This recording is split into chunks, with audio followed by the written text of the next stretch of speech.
So this could be the most interesting wheel in sim racing right now. This is a Thrustmaster Hypercar wheel, and it's got some very premium features, premium build quality, it feels, for a very competitive, relatively low price point. This retails for £349 from Thrustmaster, and I can't quite get my head around it because I'm not sure what this wheel is competing with. So let me just explain. At the kind of like budget entry-level rim, you have stuff like the Fanatec GT3 V2, you can see there, and then next to it here, you've got something like the Thrustmaster 488 GT. They retail for about £200. So you have wheels around the £200, the Fanatec P1, I've got the WRC, stuff like that. And then you go to things like the Moser FSR, retails for about 600, and then stuff like the Lamborghini Essenza for about 1,500. So this is sort of in the middle of those. It's not as cheap as the entry-level stuff. So if you're looking for the absolute cheapest rim, this isn't going to be it.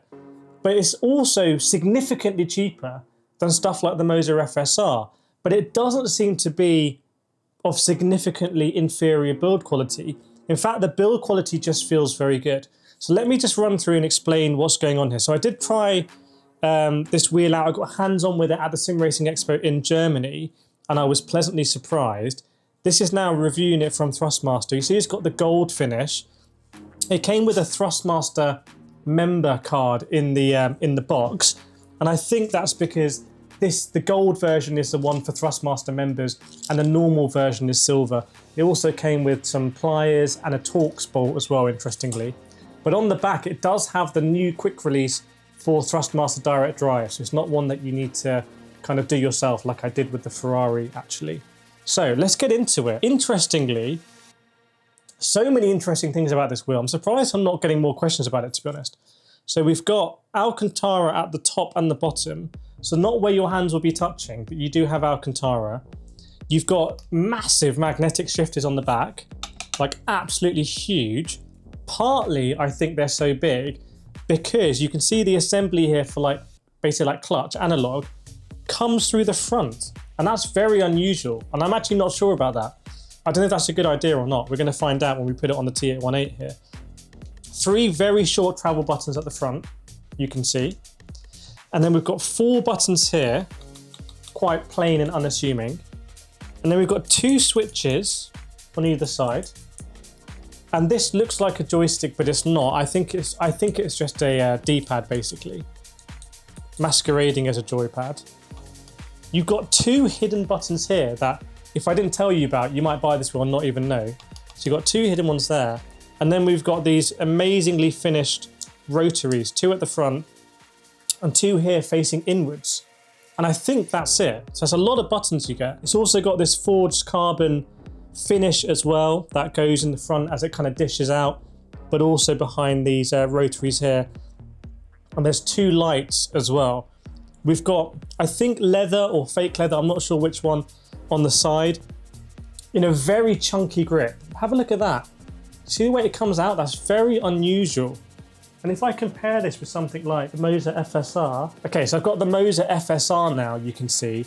Remember, £600 for the Moser, $349 for the Thrustmaster. The grips are a lot smaller on the Moser, as you might expect because it's a Formula wheel. It's also a lot smaller generally, dimension-wise, because it's a Formula wheel. But interesting to compare. There's more rotaries on here on the Moser. You've got actual joypads as well, and you have a screen. You don't have a screen on the Hypercar, but the build quality doesn't feel inferior on the Thrustmaster. It really doesn't. I just wanted to kind of point that out and put these 2 side by side because this one is almost half the price in a way, which is very interesting. Right, what I'm going to do now is I'm going to put this on the T818 and we're going to try it out in iRacing on the brand new Ferrari 499P. So let's do that. So I'm going to connect it up. I have already done this before I just started recording to map some buttons, and we're going to go in the Hypercar. So here we go then in the Ferrari, and you can see I've actually mapped some buttons, haven't I? Yes, flicking through everything. And let's see what it's going to be like on the T818. We're on a kind of like a Thrustmaster rig here. We've got GT Mega DDX, TLCMs, T818, and the Thrustmaster Hypercar wheel. And I will, of course, be trying this on the T598. Woo! But I wanted to put it on the full fat, the most powerful DD that Thrustmaster has to offer. And my first thoughts are this is a very comfy and kind of reassuring handling position with those chunky grips, for me anyway. I wonder if they're going to be too chunky for people with smaller hands. But it's very reassuring.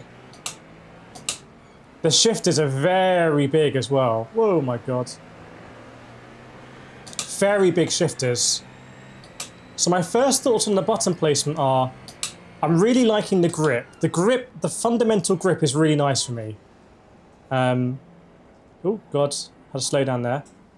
I really like the big shifters as well, but I'm struggling to see how I'm going to easily access those kind of clutch analog paddles on the front. Because I'd have to move my hand. Oh my God, I'm getting chopped up here. So those ones, maybe because the wheel is so big, I can't easily see how I'd access them. And a similar thing for these rotaries at the top. To access those rotaries, because they face inwards, and on a lot of wheels they actually face kind of outwards, they're not that easy to get to. So those are my thoughts there on the button placement. As always, just my honest thoughts on these wheels, because I know you'll be watching this and maybe deciding to buy or not buy, so I just want to make sure you have as much information as you can. I tried to map these to look left and look right. Okay, so look, oh my God. Oh my God. I shouldn't have done that. I should not have looked right down there. That was not the place. But it has a nice weightiness to it on the T818, 100%. That matches this kind of like big wheel feeling. And these kind of like corners here, when you feel that resistance, it's just really nice for me with that wide diameter. I mean, you could definitely drive GT3 in this. Dare I say, this could be like an all-round wheel. Like if you got a Thrustmaster, if you have a Thrustmaster system, you know, because if you get something like the Ferrari SF1000, that's not going to be great driving like a, you know, road car. But I don't see why this would be terrible in a road car, I've got to be honest. This could be a great all-rounder. Oh, nice. We'll have a bit of that all day long. See, I'm not sure about those analog placements. There's no screen as well, but you know, that would just add costs. We know Thrustmaster can do screens. They've got one on the SF1000. I'm pleasantly surprised, actually. The actual core grip and build quality to me feels very good. You'll be able to see on the camera if there's any flex. I mean, I don't think the quick release on the T818 inspires confidence compared to other quick releases out there, 100%. But I'm really enjoying this. I think for kids, it's going to be a big wheel. Maybe too big, I'm not sure. Definitely try it out before you buy it if you can. But for me, I mean, I've raced with the, oh my God. I raced with the Fanatec McLaren GT3 for 2 years in pretty much every discipline.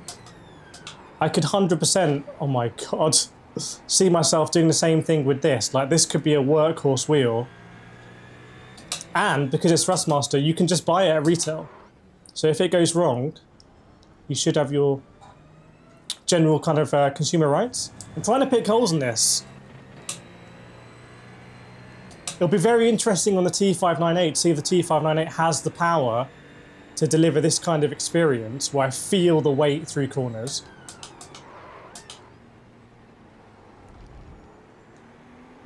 And yeah, the button placement, I think if you're an absolute performance purist, they're not all where you would put them.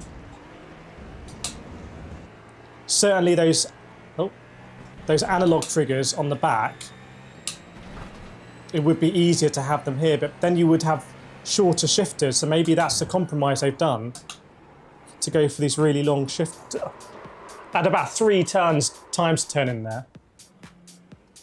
The buttons at the front kind of play keyboard on them. Yeah, I think it's unusual button placement, but the core of the rim and these chunky grips I really like it. They're not super squeezable, but maybe... Actually, there's a little bit, a tiny bit. I wouldn't say they're not like the Asher kind of McLaren GT4, but again, this is half the price. And you've got all Torx bolts here. Interesting, they've gone for Torx. And these rotaries feel very, very, very good quality. These buttons here are nice. I haven't mapped these ones, but these ones on the front, like those should be quite, you know, if you want a button for flashing or whatever, they are so nicely placed. And I guess they've gone for these buttons here rather than having the rotaries facing outwards. I'm not sure the best way to reach that rotary. But again, you know me, I'm a sim racer looking for performance. Let's take it off the... Again, I'm pleasantly surprised by this wheel. I want to hear more from you watching. If you have any questions about it, let me know before I put this on the T598. And if you've bought this wheel, let me know your feedback on it, positive or negative. I'm obviously all for sim race equipment at kind of like the lower budget level. I think that's amazing. And anything that gives that extra kind of bit of premium feeling. I know that feeling when you save up and you want something and you want it to just feel nice out the box. And I don't want to go on too much of a limb here. If you spend £349 on this, I don't think you're going to be disappointed from a build quality perspective. 100%. This is a very, very, very solid wheel from Thrustmaster from my early impressions of it. So let me know what you think. Check out more videos around here, and I'll see you next time.